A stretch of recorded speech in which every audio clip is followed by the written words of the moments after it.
because we are talking about ACX today. And I just want to say, we're not here to get down, be Debbie Downers about ACX. ACX is a wonderful platform, and we'll get more into what it is, where you can find it, all the things. We're just here to raise awareness of perhaps what not to do and what to do, what you should be doing on ACX. And in the attempt to give the people watching an idea of what to look out for, how to handle it, that sort of thing. So we're not here to bash on ACX. We are here to just talk about the do's and don'ts so you could have a wonderful experience and know how to handle things. Back to the poll. So if you haven't casted your vote yet, do that now. It looks like we have so far about 22 votes. And again, have you experienced any of these on ACX? 59% of you said title removed after audition. And what I mean by that is you didn't get the rejection letter. You didn't get the, hey, sorry, there's more fish in the sea, you weren't selected sort of thing. I mean, the title was just straight removed. It's gone after you submitted an audition. It happens. And we can talk about perhaps why that happened. 5% of you said title removed during production. That's always a tough one. It doesn't happen as often, but it does, and we'll explain why. 14% of you said that you received an offer to narrate an audiobook, but there was no listing on Amazon. And again, we'll explain why that happens. And then 23% of you said title written by AI. Now, I have experienced all of these. And I know I'm asking you to pick just one, and it's hard because you've probably experienced more than one of these. But just pick one. Okay. So if the title was removed after you submitted an audition, it could be that the author has decided to go elsewhere with their audiobook. It could mean that they had one particular narrator in mind, and that narrator was on ACX, and that solicitation for audition was only open for that specific person. Now, the author probably should have noted that in the audition, that this was only a listing available for one person to audition to, but sometimes they don't. So there could be really a number of reasons why this happens. Another reason could be that perhaps the ACX team decided that this book was not legitimate. That's always a factor, but what I want to impress upon you is that it's not always a negative. It's not always like there's a scam happening. There's, it's a ne'er-do-well and I dodged a bullet. That's not always the case. You have to keep in mind that ACX is a platform where it makes it very easy for authors and narrators to come together to produce audiobooks, right? It's very easy to list your book with Amazon because it is a sister company of Amazon. It's a platform that's very easily accessible for either party.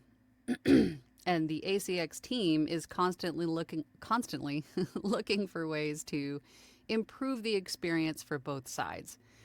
So maybe if they found that there was something going on with the title that was not jiving, they're going to remove it. So it's a good thing. If the title is removed during production, I would have to think it's more than likely the latter, right? It's probably the ACX team finding that this is not a legitimate listing. It doesn't belong to the person who's claiming it, something of that nature. And in that case, then you probably did dodge a bullet. The offer but no listing on Amazon, I'm actually hearing this question a lot.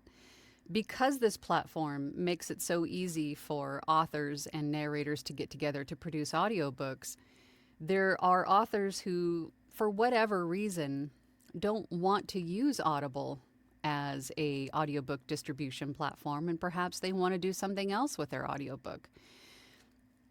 Remember that ACX, Audible, is just one audiobook distribution platform. There are lots of them. So if the author has no listing on Amazon, it could very well be that maybe they don't want their book on Amazon just yet, or maybe at all, for whatever reason. Maybe they just want to be at Barnes and Noble. Maybe they want to release the book and in all of its versions, meaning print, ebook, and audiobook versions all at the same time, right? Or maybe they just want to go to Findaway, or maybe they just want to go, make it like a membership sort of a thing on YouTube to access the book. Who knows? But they came to ACX knowing that there was a wide assortment of narrators there, and they're reaching out to see if you want to produce their audiobook. Now, if that happened, or when that happens for me, I will still do my due diligence. If you've gotten to searching for the book on Amazon and it's not on Amazon, honestly, I don't know how they would have even gotten it on ACX, because it's just but it happens. But anyway, when that does happen, I would still research the user or the author. I would ask to see the manuscript, as always, and I always recommend that you do this before you commit to producing an audiobook on any platform. Ask to see the manuscript before you agree to it, because it's happened quite a few times where the word count was misrepresented, and sometimes not always on purpose. Sometimes a 0 or a digit just gets omitted by, we've all done it.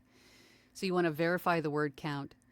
You want to skim through the audiobook contents to make sure that you're comfortable with the content, because what could be described to you as, just as an example, as a vanilla romance could be 50 Shades of Grey, right? In your definition. So you want to make sure that you're comfortable with the content. And you also just want to skim through and make sure that it's, maybe there's accents that some of the characters speak that you cannot sustain through an entire book, right? So there's a lot of different reasons why you would want to look through the manuscript first before agreeing to it. But first and foremost, you want to make sure that you're verifying the word count and that you're comfortable with the contents.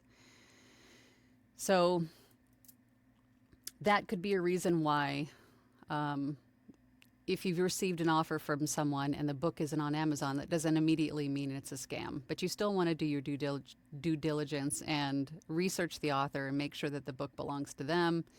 They are the author listed on it. And if not, ask the questions. It's okay to ask questions. It just shows that you're professional.